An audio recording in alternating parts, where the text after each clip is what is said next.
Hello and welcome. I am Kim Keen, host of the One of a Kind You podcast. I started this podcast to share my journey of my past self, a woman who was struggling with leaving her teaching career and adjusting to stay-at-home mom life, to help other women with their motherhood journeys or their work-life balance journeys so they can let go and make themselves a priority without all the sacrificing. If you're a regular listener to One of a Kind You, thank you so much for taking the time to tune into another episode. And if you are new here, welcome, welcome. I'm equally excited to have you join us as well. So the way this podcast works is that I usually share a journal entry of mine from about 7 years ago, and I reflect on what I know now as a certified life coach and what I wish I knew then. But today we are in for a treat. We have a special guest with us. Her name is Dr. Sheila Carroll, and she specializes in childhood obesity. So I'm going to let her tell us more about herself. Hi, Kim. Thank you so much for having me on your Yeah. show. I really appreciate it. My name is Sheila Carroll. I am a board certified pediatrician and an obesity medicine physician. I'm also a certified life and weight coach. And my greatest qualification is that I'm a mom to an 11-year-old son. Yes, definitely the most important qualification. For sure, for sure. So, So, what started your journey in helping children with managing their weight? well, I've been a pediatrician now for more than 20 years, and I've seen pediatric overweight and pediatric obesity be growing and growing Hmm. um, as the years go by. But honestly, it's really personal for me as I Hmm. was an overweight child and a teen and an adult. I started being a little bit overweight when I was around 9 or 10 years old. And I've struggled with my weight and food for most of my life.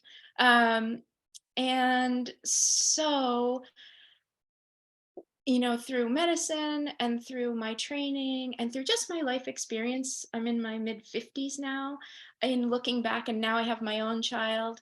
I really feel so strongly that kids who are struggling with overweight um, need their parents Hmm. in a lot of ways. And even if we're not talking about losing weight, kids who have extra weight often go through some challenges, um, emotional challenges. They don't feel great about themselves. Some kids with extra weight are totally 100% fine, and that's awesome. But Yeah. some kids aren't.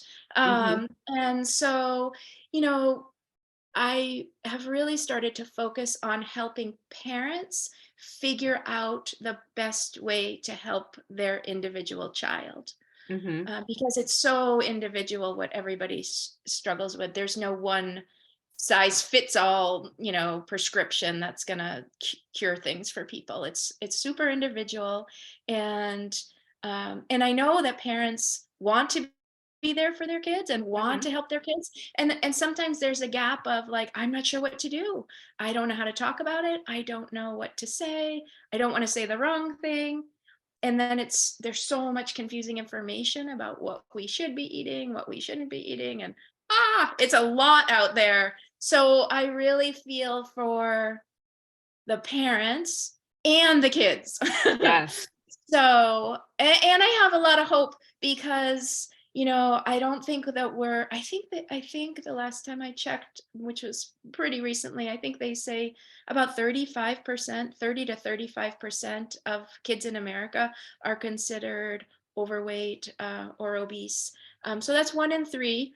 Hmm. Um, but I I still feel that there is a lot of hope with uh, really good education and support that people need to help turn this around for people, so that it doesn't turn into a lifelong struggle or a self concept that kids can't grow out of. Yes. And so I think you raised two like really important things to touch on. One, as parents, we don't always know what to say because we do Mhm. worry about saying the wrong thing. And that doesn't even have to go with weight. I mean, that can go with Mhm. helping at homework time, worrying about saying the wrong thing to keep someone motivated to get to the end of the homework assignment without everybody involved ripping out their hair. But then also all the conflicting information that's out there. And so um, how do you like what would be a great way to start the conversation with your child if you're noticing that there's a bit of a struggle with their weight? Well, my first advice is always before you even approach your child or have a conversation, that the parent get very clear on a few things themselves. Number one, why are you having this Hmm. conversation? Um, you know, um, are you hoping it? And it also depends on the age of the child. You Yes. know, because if you have, say, a 8-year-old or a 9-year-old, and if you're having a conversation because you kind of want to send them the message that you're concerned about their health, Hmm. I'm not sure that that would be something to talk about. And like, is that an important, is that a good reason to have a conversation like Hmm. this? So I think, the advice is for a parent to get very clear on what they're hoping to get out of the conversation, both for themselves and for their child. And then the other thing before you have a conversation with your child is to uh, really do some thinking, some work on how do I want to show up as the parent in this conversation? Like, what are, in a best case scenario, how do I want this to go? Hmm. Because there's a lot of work you can do ahead of time. What are the thoughts I want to have? How do I want to be feeling? Because if you go into a conversation about weight from a place of love, caring, empathy, concern, hope, confidence, that is going to come across very differently than if you come across, if you coming in from worried, scared, helpless, hopeless, that kind of Hmm. thing. So our kids pick up on all that. So the first advice is to get super clear on the parents why they want to have the conversation, and kind of uh the life coachy term is clean up your own thinking, so to speak. Yes. So head into the conversation with a good mindset.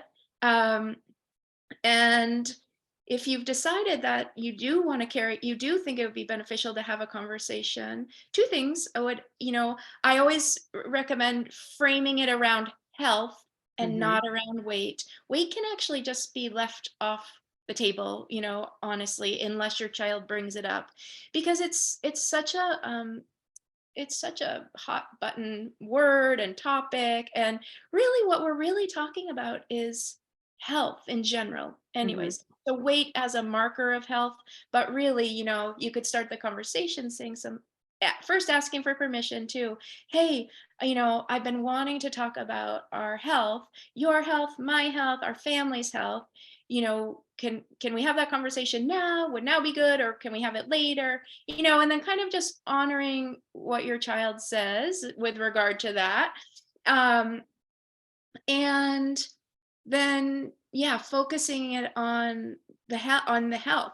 And I always say to people, like, you can say, like, well, I learned this new information, and oh, I realized, like, we're not getting enough sleep. So, and then, what are some strategies? And you can work on it with your child. Or, oh, I realized, like, I think we're drinking too much soda, or too much. I realized, like, we shouldn't be, or it might be better for us if we drank less Gatorade or whatever, you know what I Hmm. mean? And kind Yeah. of just framing it not as a you problem, as a them problem, but as Hmm. a us as a family. Oh, hey, we have this new information. We want to be healthier as a family. How can we do this? Yes. And so your two topics that you mentioned was not enough sleep and then sugary drinks. And I know Yeah. that sugary drinks can contribute to increased weight gain.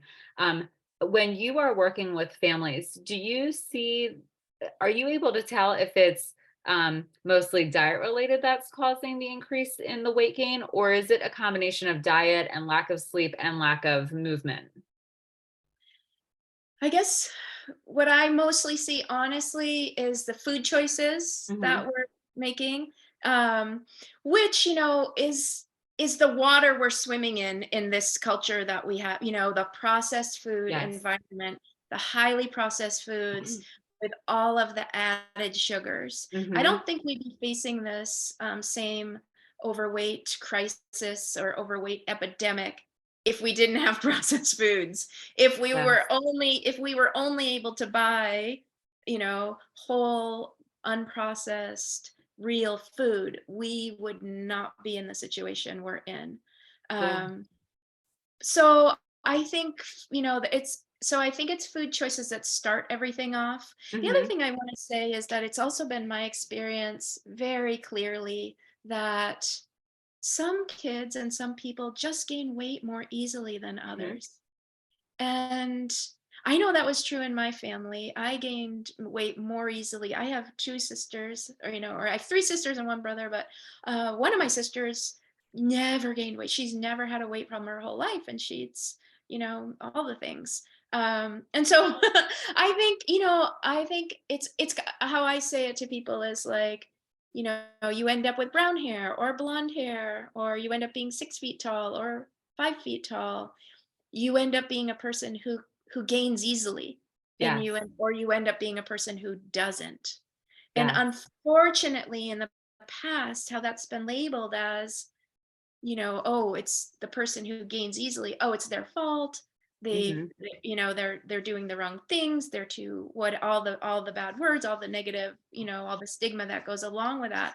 And that has just been so unfair and so hurtful and just so frustrating. Yes. And I think the medical community, honestly, we have played a big part in that. Unknowingly, I Yes. think for sure, unknowingly. But the whole move more, uh, eat less, move more strategy to weight loss is really not a long-term Mhm. solution for anybody. Yes. And I'm so glad that you brought that up because as you were talking, my coaching brain is going back to the things that we can control. Mm, And when working with new coaches and training them for the exercise of the things that we can control versus what we can't, and that's in our influence, is one of the examples as that we use is weight gain. And so it's interesting, people will fight tooth and nail to say that, oh, weight is 100% within your control, and it's like, no, it's actually not 100% within your control because genetics are at play, mhm, and you have no control over how your body metabolizes the food once you chew it and swallow it. So weight is actually not 100% in our control, but we can do things to try and influence our weight level, where mhm. we are on the scale and whether that feels healthy for us or doesn't feel healthy for us. So I think it's also a perspective of how do you define healthy? Yeah, I mean, so, for me, healthy is a couple of things. You can look at labs as a physician. Mhm. People can look at labs, and if your labs are in the normal range, you can be considered healthy, Yes. but also, there's a lot of people with normal labs that aren't feeling that great, out Yes. there. And it may just be that, so healthy to me is feeling good in your body and your mind. Mhm. Um, Yeah, I guess that would be the definition of healthy. Yeah, You I know? think I completely agree. It's like you have to feel good in your body, but Yeah. you also have to have feel good in your mind about it. Mhm. So, and focusing less on the number on the scale in terms Sure. of defining what that feels like if your body feels good based on the number on the scale. Right. Right. Yeah, the number on the scale, I do a lot of work with my clients on this. The number on the scale, it can be so uh what's the right word? If you step on the scale and it's up, it's like a bad day. Step Mhm. on the scale, and it's down, it's a good day. But the truth of the matter is, the scale is just, you know, um, it's a neutral number. It's just a number. It's just your gravitational pull on the Earth's gravitational pull on you in that moment. Yes. So, for example, say you step on the scale and it's 200 pounds. If you used to weigh 300 pounds, you're like, oh my God, this is so amazing. Yeah, This you're is like, awesome. woohoo! Yeah, exactly. But if you used to weigh, whatever, 180, and you don't want to weigh more, and now you're at 200.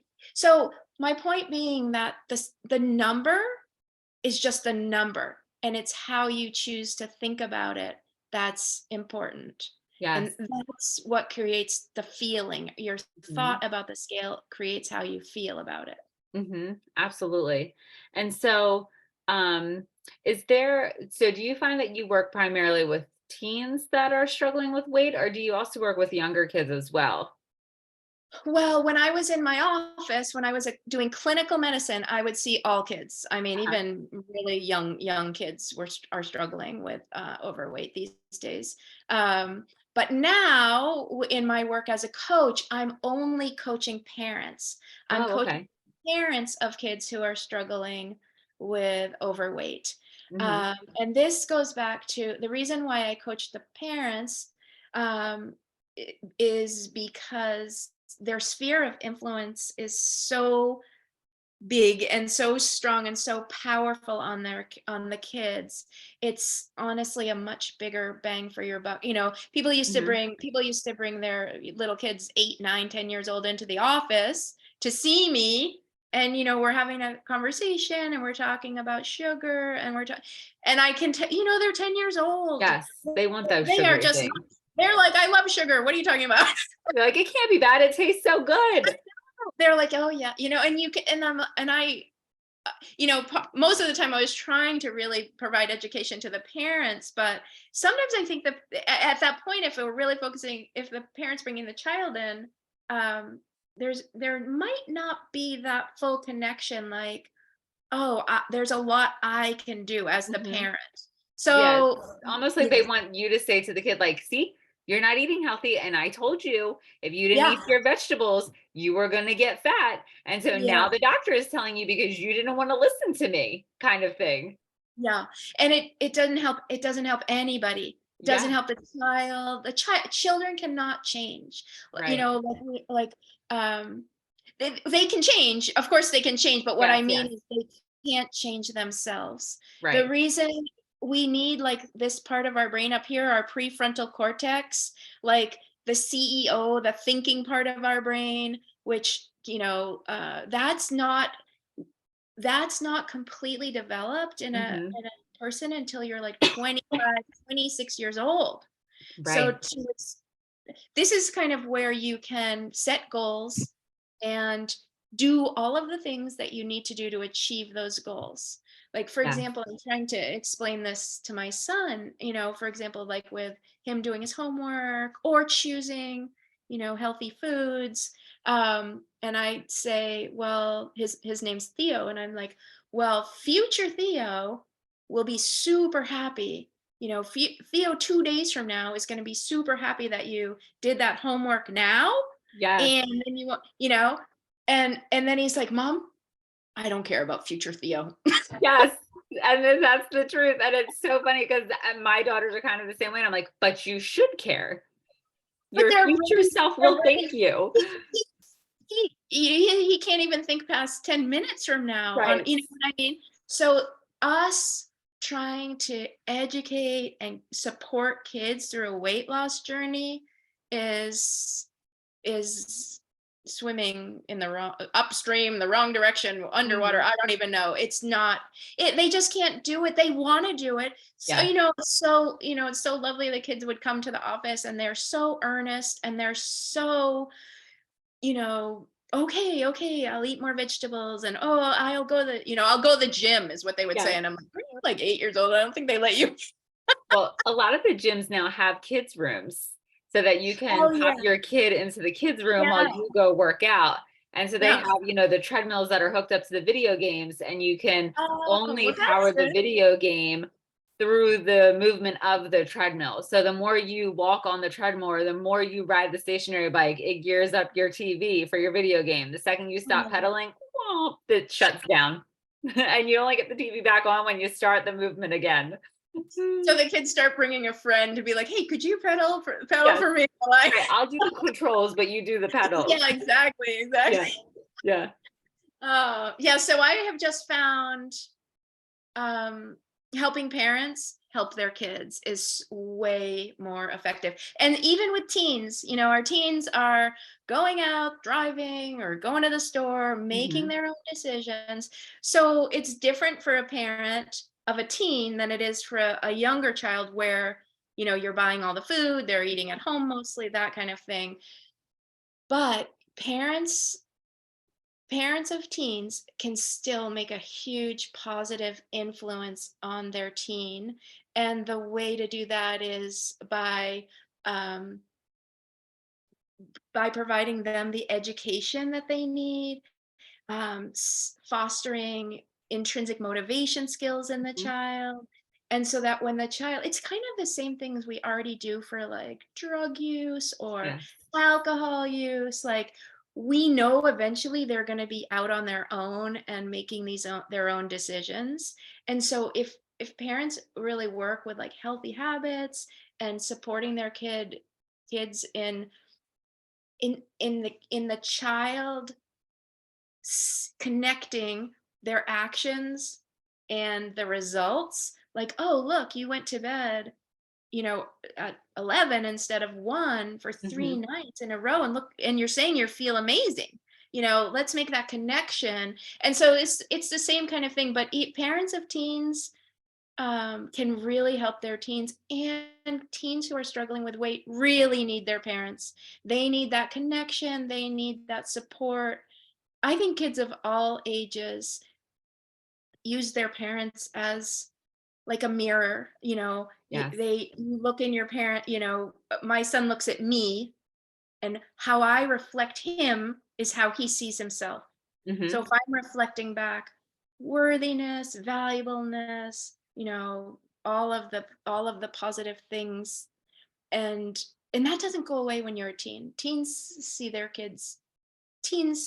themselves in their parents' eyes as well. Hmm. So I always try to encourage parents of teens not to give up, because sometimes they feel so frustrated, like, what can I do? It's not my control anymore. But Yes. there are things in your control. There are things as parents, and not in a threatening, like, well, I'm not going to let him have his car, or Uh-huh. whatever, but more like, okay, this is my sphere of influence, and modeling the behavior that we want our kids to. Yes, and I think it's super important to recognize that teens still do need parental support because being a teenager is probably one of the most can feel like one of the loneliest times and confusing times as you grow up, because it's like you recognize that you're no longer a little kid, but you also recognize that you're not quite an adult yet. And so it's kind of like you're in this purgatory of like, well, where exactly do I stand? I don't know it all, even though I think I do know it all, but I still really want someone to tell me that it's going to be okay and give me those little snippets of advice and support when I really feel like I need them, even if I don't say that I do. So it's kind of an odd dance that parents of teens go through, but just knowing that, they still do need us, and it's okay to 100%. to be there for them, even though we Mhm. always, we can feel like it's hopeless because they're I teenagers know. and they act like they know it all. It's thankless for sure at Yes. times, but it's still so important, and Mhm. they are still receiving, even if it seems like they're not. Yes. The other thing that that I'm curious about is, do you find the parents that you work with, they also struggle with their weight? So they're, I'll say, passing those behaviors or beliefs around weight because they struggle with their own down to their children, or do you not really see a correlation between parents struggling with weight and kids struggling with weight? I think there's a lot. There's every spectrum. Some parents are naturally don't struggle, and they can eat all the things, and they don't gain weight, but their child does gain weight. Hmm. So then the work is, oh, as parents, like, okay, well, do we want to keep eating this if it's not serving our child's body? So but for sure there are families that have a lot of the same habits, Hmm. in our culture today. And yes, I see a lot of I work with a lot of parents who, the moms are, struggling with their own weight, Hmm. and they have a child who's struggling with their weight too. But it's really wonderful because help both people, help the whole Yeah. family. You know what I Yes. mean? And when the mom and honestly, I think starting with yourself first. So as a parent, start going first, Yes. and learning some of the skills that are needed, and then you can teach them to your child and model them for your child over time as that child ages. So Yes, I think that we sometimes forget how much our children are watching us and listening and paying attention to the things that we say and do. And I know that's true for my own children. So my husband has quite the sweet tooth, which is ironic because growing up, he um, was an overweight child. And it wasn't until he was probably 12 to 14, but that was when he and his two older brothers were left home alone, and so he can remember buying a 5-pound bag of peanut M&Ms from one of the bulk stores and literally eating almost the whole thing in 3 days and just sitting on the couch playing video games. And he's the youngest of the three. So his brothers relentlessly railed him for being chubby and mm, said mean and horrible things to him. And he was still, plus swimming. He was on swim team. He was on the baseball team. I think he just played like basketball for fun, but like not on an organized team. So he was active, but just not enough to counteract all of the yeah. M&Ms and other junk food that he was eating when he was unsupervised at home on summer break. And he got to the point where he started getting winded going up the stairs, and at baseball during games had a hard time catching his breath because of the extra weight. And his brother's relentless picking on him made him realize that he didn't want to be the chubby kid going into high school. So the Mhm. summer going into freshman year of high school, he went to his dad, and my father-in-law is incredibly active and said, I don't want to be the fat kid at high school. Can you help me start losing some weight? And so they got a weight bench and he started running and started being mindful of what he was eating. Now fast forward to having two children, he still has a massive sweet tooth. So he will eat half of a sleeve of Girl Scout cookies in one sitting. And then he'll tell the girls, you girls need to eat less sugar. So of course you're like, oh, but says the person who ate half a sleeve of Girl Scout cookies. And I'm like, well, they got you. Fair enough. Yeah, for sure they are watching Yeah. everything we're doing. Yeah. Yeah. And even noticing like at night, like if you don't eat the Girl Scout cookies in front of them, but the Girl Scout cookies are gone in the morning, Yes. your And your that's kids will how, yes, and that's how they get him every single yeah, time. And I'm yeah. like, well, touche. So I just sit back and laugh and think, this is hysterical. I think this is funny. And he's like, well, I didn't eat them all in one sitting. I'm like, oh, but you kind of did. So, and he's super fit now, like Yeah. exercises obsessively because he doesn't want to regain the weight that he gained when he was 12. So, Yeah. Well, what would be so interesting, for your kids to learn and for your husband, yeah. or for all of us to really understand what is it about the cookies? Hmm. What is it, because you're saying, oh, he has a sweet tooth. Yeah. But it's those cookies, lots of all of these processed foods, any candy, Yeah. Doritos, like, I don't name the thing, name Yes. whatever. They were designed on Oh, purpose to 100%. keep us eating. Hmm. And so our bodies, our human bodies, are evolutionarily super old, millions of years old, right? We have not kept up with the modern food environment. We used to think like sugar was finding some berries. So you Yes. would eat some berries in the wild and your brain would get a dopamine release, but a little dopamine release because it's kind of, you eat just a few natural berries, you get a small dopamine release. Today, we still have that old brain. Yes. And but we are now eating Girl Scout cookies, Yes. with however many grams of sugar in it per cookie. We eat them, our brain is like huge dopamine Hmm. response, which is two things, which tells us like, oh, that's good. That's a pleasure response. But more Yeah. importantly, that message evolutionarily to our brain and our body is you should eat more of those. That's really good for you because Yes. that's going to keep you alive. And so we are, not, I was going to say trained, but that's probably the wrong word. The food, Conditioned? the what? Conditioned, maybe? Condition, Yeah. and like, just if you are listening to your body and you're eating Girl Scout cookies, your body is really telling you to eat more. You Mhm. actually have to like somehow stop yourself at half a sleeve, you know? Yes. And so I think that that's really powerful information. Kids can understand that Mhm. depending on how old they are, you know. Because sometimes I talk about, like, who's the oldest person that you know? And sometimes they name their grandparent or something, but I'm like, even bigger, even older, and they can, most kids know George Washington or Yes. Abe Lincoln or somebody like that. And so, okay, so what was Abe Lincoln eating? And Mhm. we go over a few things. And then what his body is the same as our body, exactly the same. Evolutionarily, our genes haven't changed, our DNA hasn't changed, how we handle food hasn't changed, but our foods have changed. So Yes. now we are swimming in this. We In the medical world, it's called an obesogenic environment, Mhm. which just means it promotes obesity, all of the food and all of Yes. the processed foods.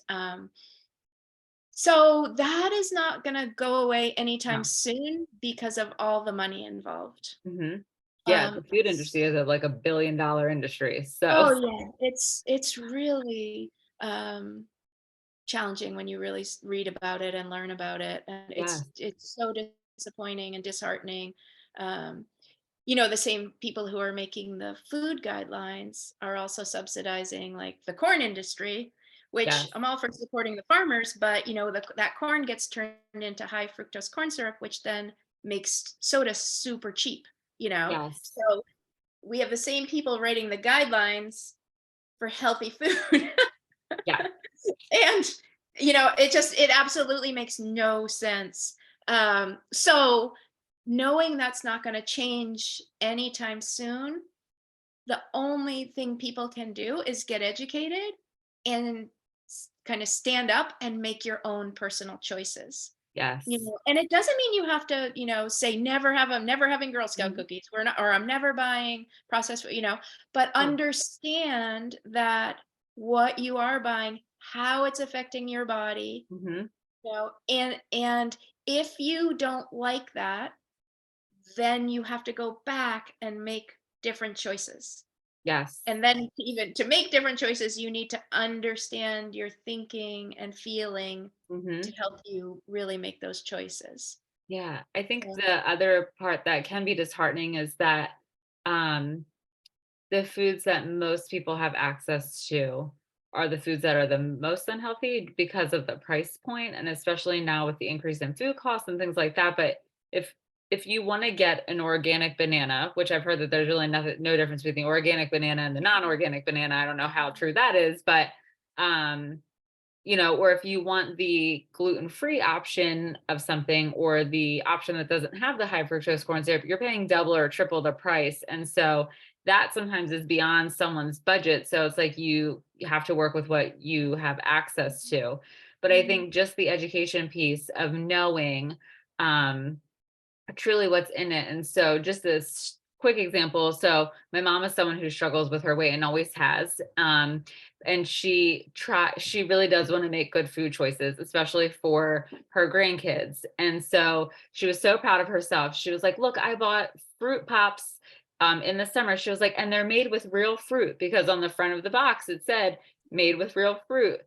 And I had to be the bearer of bad news for her, but I flipped the box and I was like, Mom, these are not made with real fruit and they are loaded with sugar and loaded with high fructose corn syrup. She was like, but it says it. I'm like, I know it does. The real fruit is like a minuscule amount of fruit concentrate that they got from the real fruit, but nothing else about this has real fruit. So don't buy these again. And she was like, okay, but you can't always just take the box at face value. The marketing of these foods and the direct marketing to the kids, it's just shameful, Yeah. honestly. So there's, I think, more than 270 different names for sugar. Oh, So which they is make insane. this disguise it in so you can't even really tell. Here's a Mhm. tip for people though, if you are reading, it is good to be a label reader, and we call it being a sugar detective. So looking for what you're looking for is added sugars. So Mhm. natural sugars in fruits, vegetables, that's totally fine. I wouldn't even don't worry about, well, there's sugar in an apple. It's fine. That sugar in the apple is coming along with fiber Yes. and getting absorbed really slowly. You don't have to worry about that. And it's So natural. It was made it's that way yeah, without humans exactly. interfering. Yeah. And so what you're really looking for on the labels is added sugars. And the recommendation for us, if you're 0 to 2 years old, so birth to 2 years old, you're supposed to have 0 grams of added sugar a day. So that would essentially mean that kids under 2 shouldn't be eating any processed foods. Mhm.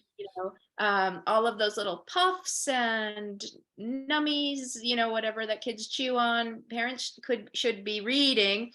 And kids, they're 2-year old baby, they're going to love sugar just like the rest of us. Yeah. So the longer you can delay that for them, and then from 2 years old to adulthood, and even for adults, they recommend 24 grams a day of sugar, which is Okay. 6 teaspoons of sugar if you did it out.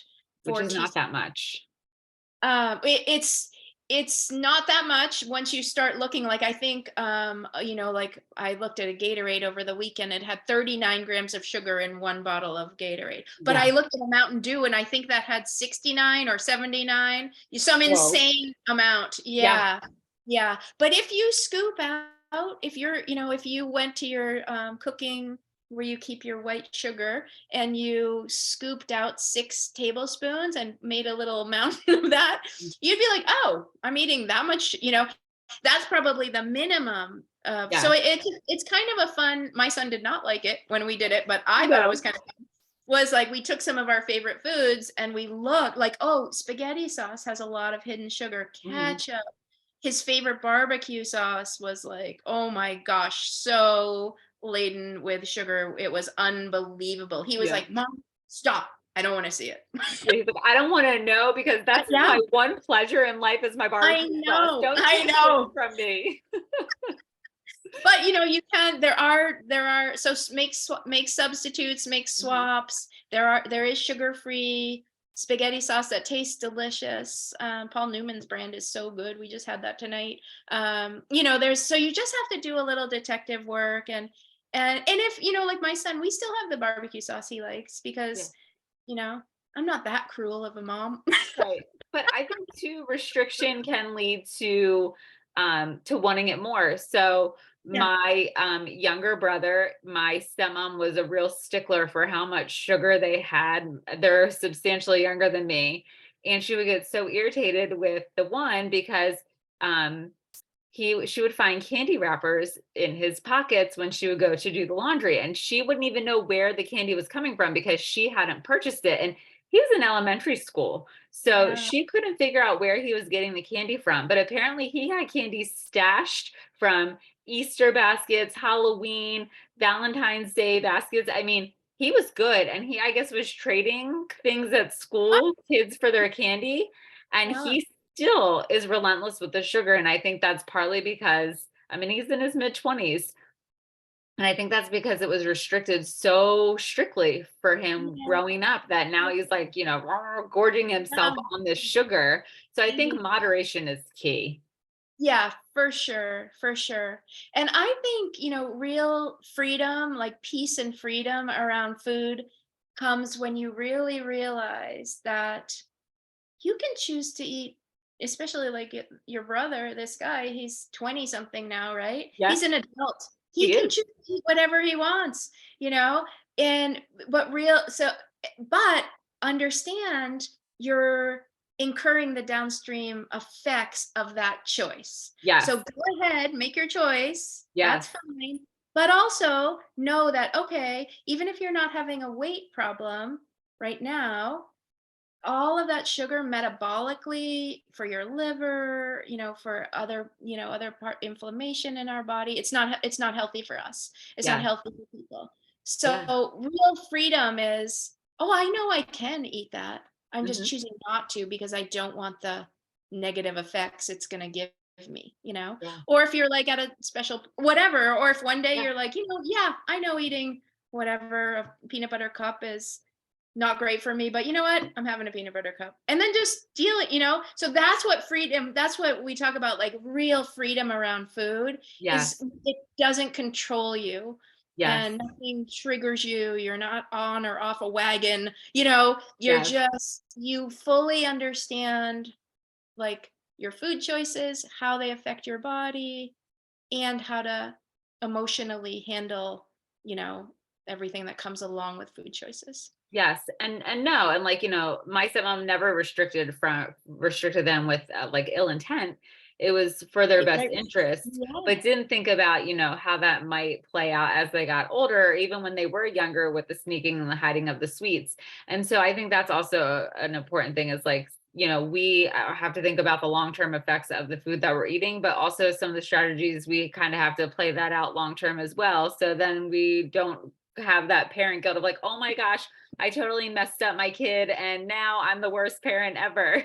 well, it's so funny because I have some parents who say, "My parents, we were raised without candy. We were Mhm. raised so it just came natural to me, so I never eat candy." So it's like it doesn't you can't win, honestly. You know what I mean? It's Yes. like some people like they were their parents did restrict them, but for whatever reason they didn't feel restricted. Yes. That's that's like a point of interest, like, oh, well, what makes you feel restricted? Only the thought you're having that I'm restricted. Like I say to my clients, like, well, do you think a vegetarian feels restricted that they can't eat meat? No. No, because they're choosing to not eat Yes. meat. So you restriction is truly a thought you're having. Yes. Yeah. Yeah. It's so 100%. powerful. It's It so is. powerful realizing that because it's freeing. You're like, Yes. "Oh, I'm not actually restricted. I I'm can just making a choice. I can eat whatever I want and I'm choosing to eat this." You Yes. know? Yeah. So it's the difference between like, "Oh, I have to eat a salad," or, "Oh, I have to eat whatever, something healthy," versus I'm choosing to eat this because I want the way my body feels, I want Hmm. the result on the scale, I want the way my energy level, whatever, you Yeah. know? Yeah, Yeah. that's like freedom right there. Yeah, yeah, and it sounds freeing. Like, thinking about that, it's like, "Yes, I am making it a choice." And then the ball is in your court and the power is in your hands, and it's not in the food item or in what someone else has told you. It's in your control. It's you Exactly. have the power. Mhm. 100%. Yeah. Yeah, and that's amazing because I don't know that people realize that would be the case because we do get so focused on the like the restrictive, like, oh, I can or I should or I why did I do that and all of that. When if we just flips the script just a little bit, then Yeah. it actually gives us our power back instead of taking it away.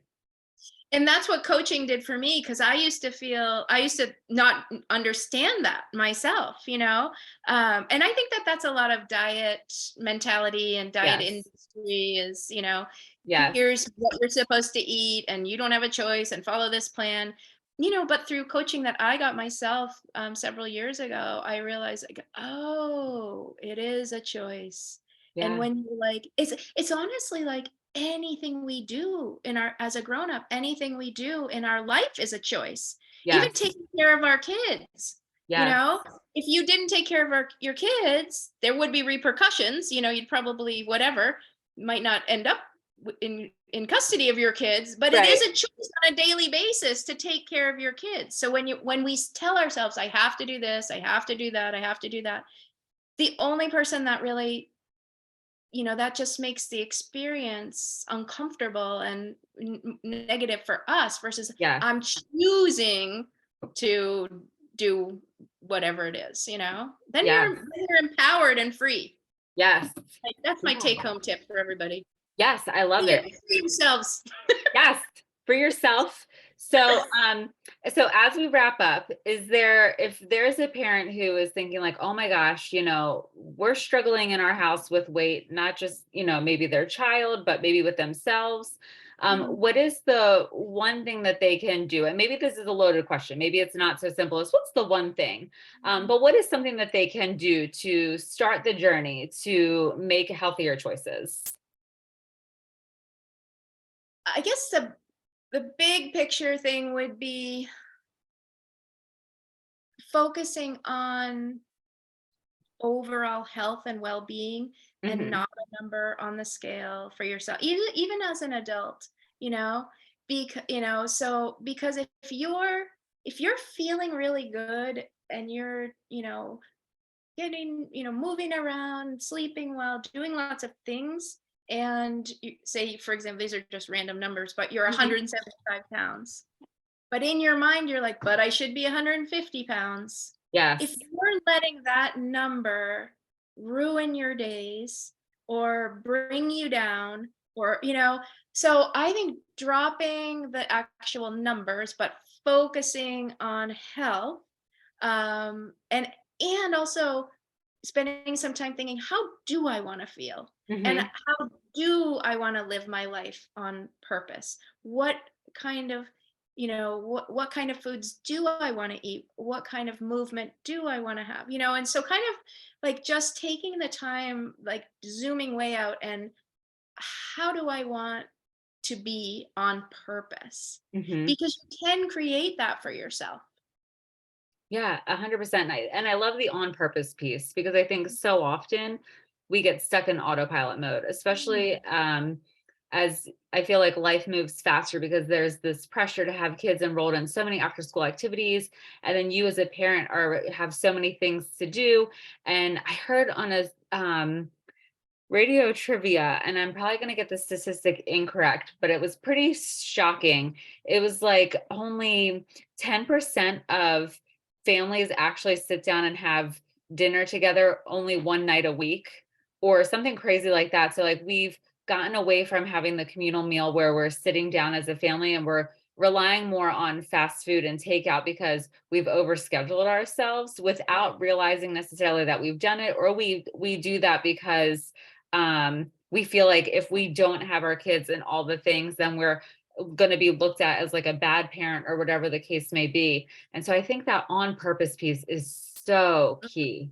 Mhm, mhm. And you mentioned family meals, and that is there is a lot of research out there. There's a whole website out of Harvard. I think it's called familydinnerproject.org. It's really worth looking at. Family meals together, which can be as much as two people sitting down, Mhm. screen free, hopefully. Um, you know, that eating meals together has been shown to decrease obesity in adults and in kids, increased consumption of vegetables, fruits and vegetables, decreased depression and anxiety in kids, decreased teen drug use, decreased teen pregnancy, increased academic performance. I mean, it's like everything we want is Yes. all coming out of family meals. So Yes. it shows you like, oh, it's connection. Hmm. Kids need the connection with us. We need our connection with our kids. It's modeling, it's conversation. It's just so powerful. Family meals are something I talk about a lot. Yeah. So this has been so good, so rich, lots of amazing little nuggets for everyone to take away. If someone comes up with a question after listening to this, is it okay for them to reach out to you on social media or via email? Yeah, my email is Sheila, Sheila, at SheilaCarrollMD.com. So Perfect. 2 R's and 2 L's.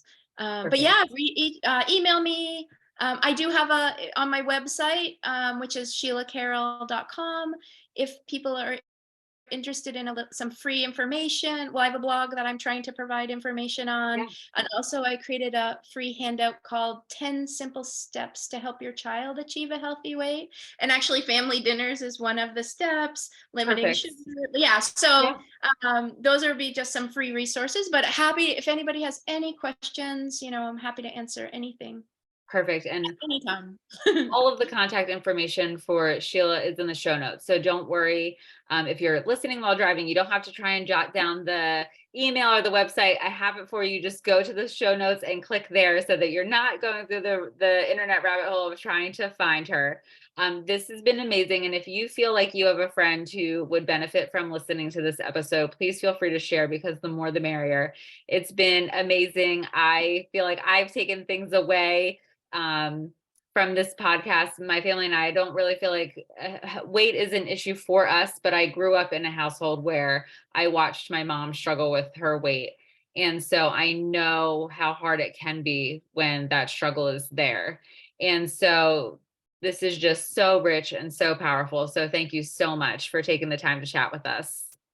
Oh, thank you, Kim. This has been it's my passion and I love it. And this has been such a great conversation. Thank you so much. Oh, you're welcome. You're welcome. So thank you so much for taking the time to tune into this episode of One of a Kind You. If you would be so kind to leave a review, I would greatly appreciate it. I take the time to read all the reviews to ensure that this podcast continues to be a place of support and guidance and really a one-stop shop place for us women and us moms to stick together. So thanks so much for tuning in, and I will see you next week.